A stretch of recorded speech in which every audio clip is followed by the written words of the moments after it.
మా అమ్మాయిని వేధిస్తున్నాడు, ఆయన్ని కట్టడి చేయమంటే కట్టడి చేయరు, చంపేశాక వచ్చి శవ పంచనామా చేయటానికి మాత్రమే వస్తున్నారు. పవన్ కళ్యాణ్ చెప్పాడంటే మాత్రం పట్టేసుకుంటారంట. నాకు అర్థం కాదు, ఇదేం పోలీసింగ్ అంటే? రాష్ట్రంలో ఆడపిల్లలు కనపడకపోతే ఇద్దరినే పట్టుకున్నారు పోలీసులు ఇప్పుడు దాకా. ఆ ఇద్దరు కూడా పవన్ కళ్యాణ్ గారు చెప్పారని పట్టుకున్నారంట. ఇదేం పోయే కాలం అని అడుగుతున్నాను.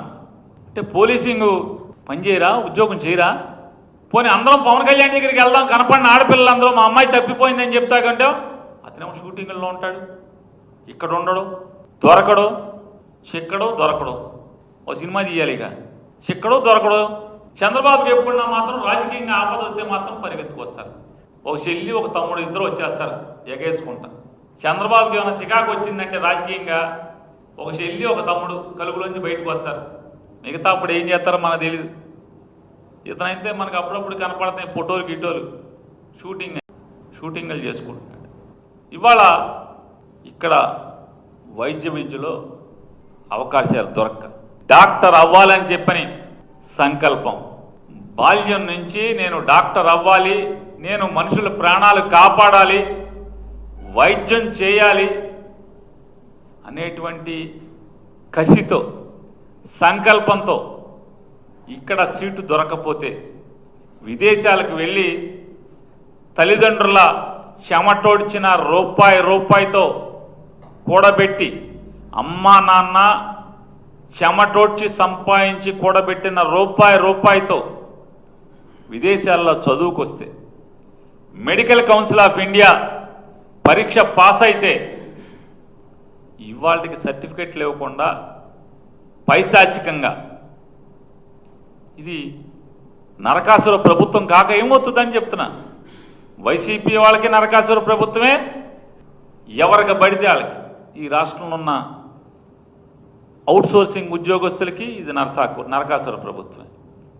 ఎన్నికల ముందు ఉద్యోగస్తులకి అరచేతిలో వైకుంఠం చూపించినటువంటి ఈ ప్రభుత్వం, ఆ రోజున్నటువంటి రాజకీయ శక్తులు ఇవాళ ప్రభుత్వాన్ని నడుపుతూ వాళ్ళకి డిఏలు ఎవరు, లేదా వాళ్ళకి పిఆర్సీని కాన్స్టిట్యూట్ చేయరు, ఐఆర్ ఎవరు, ఇంకేమన్నా ఉంటే ట్రాన్స్ఫర్లు, వేధింపులు, సస్పెండ్లు ఇవాళ గాలిలో పెడతాం.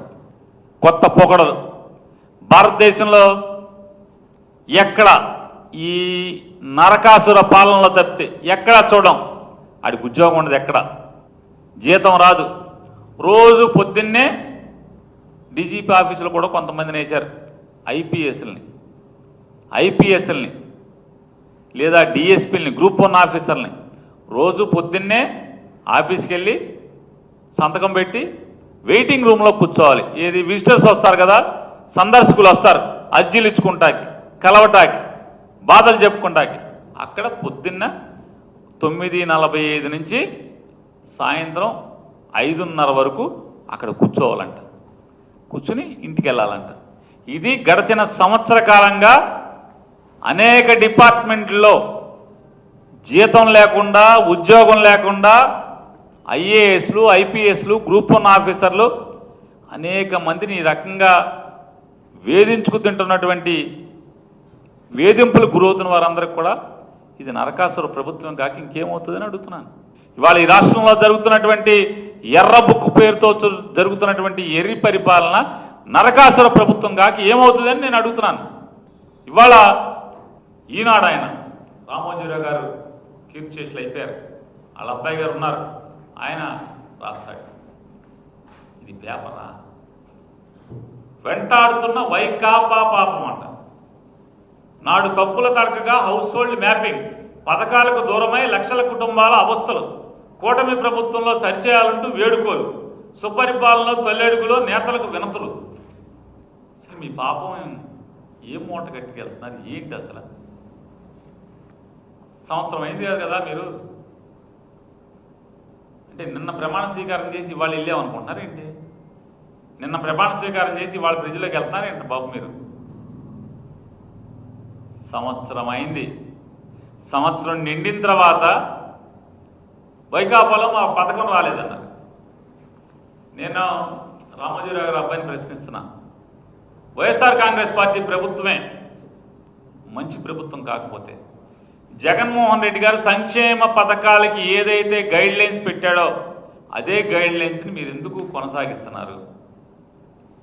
మా ప్రభుత్వం మంచిది కాకపోతే, మేము పెట్టిన నియమాలు మంచివి కాకపోతే అదే 6 స్టెప్ వ్యాలిడేషన్ మీరు 8 స్టెప్ వ్యాలిడేషన్ చేశారు.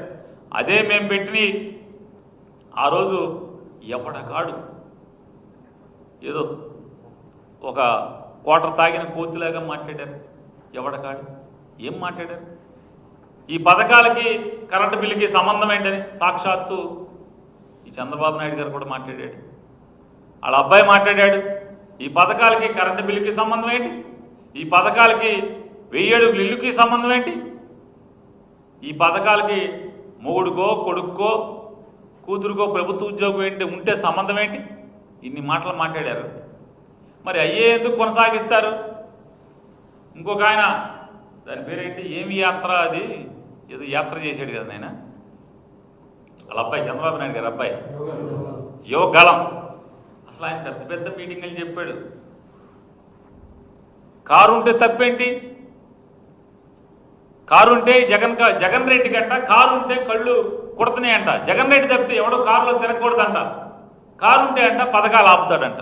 మరి నువ్వేం చేస్తున్నావు అంటే మీ నాన్న మీరు తప్పితే మీరు కారులో కాదుగా, అంత విమానాల్లో తిరుగుతున్నారుగా. కొన్ని జగన్మోహన్ రెడ్డి గారు కారులో తిరిగాడు కాబట్టి కారు నుండి ఈడ్చిపడ్డారన్నారు. కారు ఉండకూడదు ఎవరికన్నారు? మీరు విమానాలు హెలికాప్టర్లు తిరుగుతున్నారు కదా, మరి మీరు ఇచ్చేయచ్చు కదా. సొంత కారు నోడి కల్లా మీరు ఎందుకు ఇవ్వట్లేదు పథకాలు? జగన్మోహన్ రెడ్డి గారు అంటే మీ భాషలో జగన్ రెడ్డి పెట్టి అన్నీ మీరెందుకు ఫాలో అవుతున్నారు? సిగ్గు శరం లేదా? దేవుడు సిగ్గు అనేది పెట్టలేదా మనకి? నోరే కదా అది. ఆ రోజు ఏం మాట్లాడాం, ఈరోజు ఏం మాట్లాడుతున్నాం మనం? జగన్మోహన్ రెడ్డి గారు ఎంతమంది పిల్లలకి అమ్మఒడి ఇచ్చాడు అంటే తల్లులకి? ఒక బిడ్డకే ఇచ్చాడు, 2 బిడ్డలకు కలిపి ఒకరి తల్లికే ఇచ్చాడు, సరే ఇచ్చాడు. మీరు ఎంతమందికి ఇవ్వాలి?